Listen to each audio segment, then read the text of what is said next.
Welcome to Shorty SuperCoach. We're going to get stuck into the BYES today, and it's not just Shorty coming to the party. I've brought in the big guns. Brought in my good friend and fellow SuperCoach expert and BYES expert, Langus. How are you, mate? Yes, good, Shorty. Thanks for having me on. Not sure about BYES expert. Thanks for pumping me up, but I'll do my best, yeah? It's good to have you on board, mate. And I was having a look at the spreadsheet before. You've certainly done your homework, and I like it. So we'll just talk a bit of BYES, obviously, because it can make or break you. I mean, certainly people who play it well will rise a fair bit up the rankings across the next 3 weeks. But if you don't, you're really going to struggle and cop way too many zeros than you should. Give us a few of your thoughts and a few philosophies, and I guess how this bye period is going to shape us, because it's looking a bit tough at certain stages, but there's certainly ways you can get ahead than, say, old mate who hasn't really done his homework. Yeah, it's just such an easy way to make up rankings. You know, some people just don't even look at their team, don't even know what a bye is almost. And if you do your homework, you're just going to go up naturally. So just got to make sure when you pick your team at the start of the year, you sort of balance it out. I haven't been that strenuous with it this year, I guess. An instance, I traded in Hibbard last week for a nice little 114, but then he's got his bye straight afterwards, so sort of fell on my sword there a little bit. But yeah, you just got to watch who you're trading in and make sure that you balance your team out a little bit. Yeah, definitely. And how are you looking at this week? Obviously, I thought before we had 18 playing at this stage. If Sandilands plays and he is in, I'll have 18. Yeah. So I should have 18. And round 13, is that probably looking like the danger bye of them all? Because, of course, round 12, there's only the 4 clubs that have the bye. So I think most people will probably get through pretty well from there. But is there anything that we should, planning, you really got to look not just at this week, but look forward? Any thoughts on that and how we should play our cards? Yeah, well, I've got 15 at the moment in my round 13 side. So obviously I'll be trading some people in, and that's just who I've currently got in. But, the good thing is, next week you get all those players from this week's bye you can trade in. So you can get some players in there and then, start balancing out your team more. And I guess the 3 trades does help. I'm probably planning to use those 3 trades next week, just the once, because I think that I've burnt through them a bit quick. I've got 19 this week, but I want to have a few left over. Looking okay otherwise, but just want to maybe not go too hard too early. Yeah. And I guess if you are a new person to SuperCoach, obviously you've got the 3 trades through the BYES. You only need 18 scorers, which some people look at it as you just got to get 18, but really you can get ahead, because if you have, say, 20 people playing and someone scores 45, your next worst scorer is 54, then they get cancelled out. So you can certainly get a big advantage. And I reckon another thing that's interesting, obviously Gold Coast and Port had their bye earlier with the China game, but if you look at it in theory, if you didn't trade through the whole BYES period, you'd have 30 players who miss. So that's obvious. But I think where you can get ahead is definitely by trading smartly. And if you do say, Heaney's got the bye this week, if you were to bring him in next week, obviously you avoid, if you play your cards right, you trade out a bloke who's going to have the bye in for a guy who's already had his bye. You might be able to work that number down to, say, 25 or 26. So that's something to keep in mind. Obviously you can't do it now, because if you trade someone out who has a bye, whoever you trade in is going to have a bye because of the first week. But certainly in weeks 2 and 3, if you can trade out someone who's had their bye or bring them in for someone who's about to have one, you can certainly get ahead there. But Scotty Selwood's on the menu for a lot of people, mate. He is, yes. He's on your menu. As a Geelong supporter as well, he's been in fine form with 34 tackles, I think, in the first couple of weeks.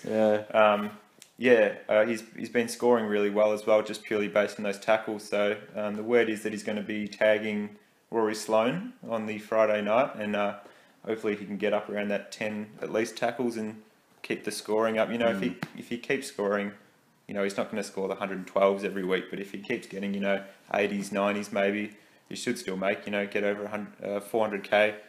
Maybe if he doesn't do so well, he still makes money, and we do a little sideways up to someone.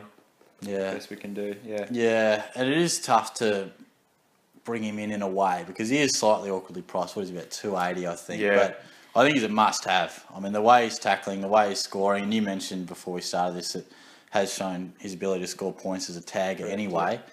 Certainly a big tackling player, regardless. I think he was averaging 103 as a tagger at West Coast in one of those years there, maybe the best and fairest year. But yeah, he's certainly shown he can still score well with that role that doesn't really lend itself to SuperCoach, I guess. Yeah.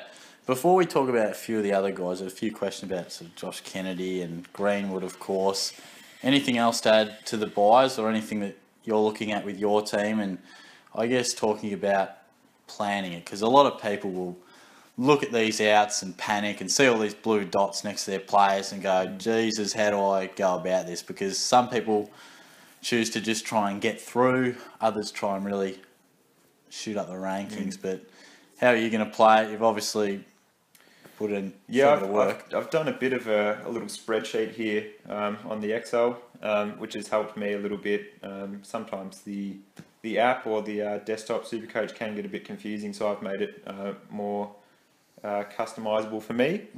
So that just helps me balance things out and plan things. And I want to have at least 14 trades maybe after the buys are done, so I can sort of cruise home and maybe only do some trades for injury if I players underperforming. The one thing I've seen just looking at the trade outs, Sandilands, Fife and Dalhouse are one of the 3 most popular outs. Really, Dalhouse? That's which is a surprising way. He hasn't been great recently, but I still don't think he's someone worth trading out. Funnily enough, one of the most traded ins is Elliot Yeo, which is sort of shooting yourself in the foot. As I said before, he's got his bye next week, so there's no point getting him in because he's just going to create more headaches for that week. Yeah. So I guess that sort of lends itself to maybe the Josh Kennedy situation with West Coast, and injury doesn't help over the bye, and we've seen that with other players as well. Kennedy's obviously out this week. Yeah. West Coast are playing. There's not a whole lot of options around, especially in the forward line. So it's hard to say. Well, we got a few comments on the channel about, what do I do with Kennedy? And we were speaking before, because some people do look at the buys. I get a lot of comments saying, you can carry certain players. A lot of people talking about when I trade out Rockcliffe, why do you trade him out? Buys around the corner, you can afford to carry someone. But I don't think you really can afford to carry too many guys. I wouldn't try and change your view too much to your normal plan just because of the buys, because I think if you carry someone, like I said, if you have 20, 21 blokes scoring, that can do wonders for your weekly rank. But you mentioned Yo. I think we're finally sold on him after he's burnt us. I wasn't sold because he burnt me real bad last year and the year before that. But especially that game where he was on about 30 at half time and came back and scored 120 for the game. I thought, gee, he might actually be worth looking at here.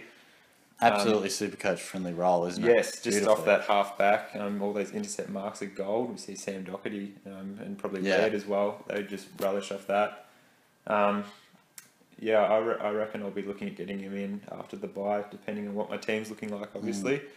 Something that people who may not be as experienced with the buys do is, trade in just to get a good score that week.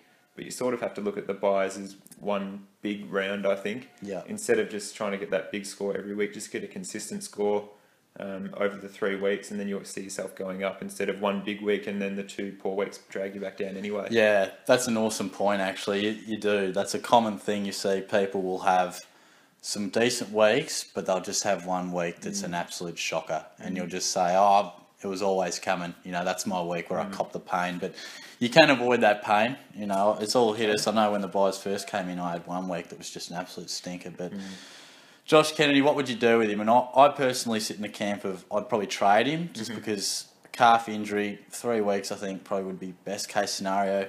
The question is who for.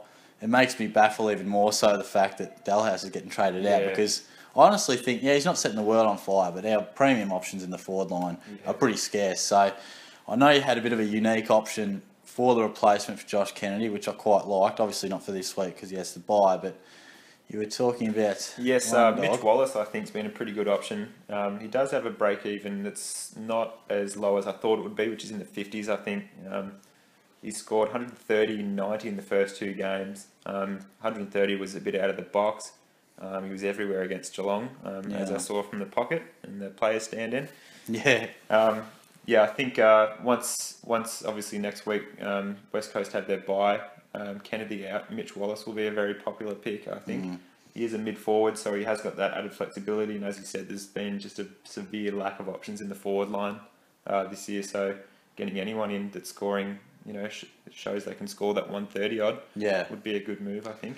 And a ball magnet as a junior as well. So it's certainly he's been long touted to be a scorer. And I guess if he doesn't tickle your fancy, then we're probably not telling you anything you don't know with picking up. As you say, there aren't too many options. So if a bloke is scoring and he has done for the first 8, 9, 10 rounds, whatever, then that probably should be good enough for your replacement. But Hugh Greenwood as well. I think Scott Selwood and Hugh Greenwood, they're probably going to be some of the most popular trades. You might even have had a look at the popular trades already. I haven't, but I would only presume that they would be two guys that would absolutely be on most people's radar. And rightly so. I mean, he's a forward mid, I think, 117k. Yes, he is. Scored very nicely the first week with, I think it was 104, backed up with 77. So really good scores. Should make us some cash. Yeah, he looks the goods. He looks like another Bontempelli. I thought he was quite short in the vision I'd seen of him before, but then I saw him kicking those 3 goals in his first game. He's tall, lanky. He gets lots of tackles too. I was worried that he had 9 tackles in the first game, and people were saying, he had 9 tackles in a rout, because I think they won by a lot. I think Brisbane that game was, but he had another good tackle amount this game too. So he's not just a passenger. He's doing a lot of the work himself too. Had some mid-time. Not a lot of time on ground though, which I was worried about. I think that just comes with his age though. He's a young kid, so he probably needs a bit more of a rest than the others. But he does look the goods, and he should make us some quick cash early. Yeah, most definitely. I think other than that, it pretty much is about getting through this bye period bruise-free as much as we can. So I don't think there was too much we wanted to cover off on other than that. I know there are a few guys you mentioned, like Luke Ryan and Callum Brown coming in. So yeah, just looking at the teams before, Callum Brown should have got a debut 3 weeks ago from what I'm seeing on the Collingwood pages. He's been doing quite well in the VFL. Luke Ryan was in all of our teams at the start of the year. I think he performed quite well in the JLT, not the NAB Cup. There's a few guys, they just keep popping up every week. We're crying out for some rookies, and they've sort of consistently now started coming in every week. I had Shai Bolton since the start of the year, and or Shea Bolton.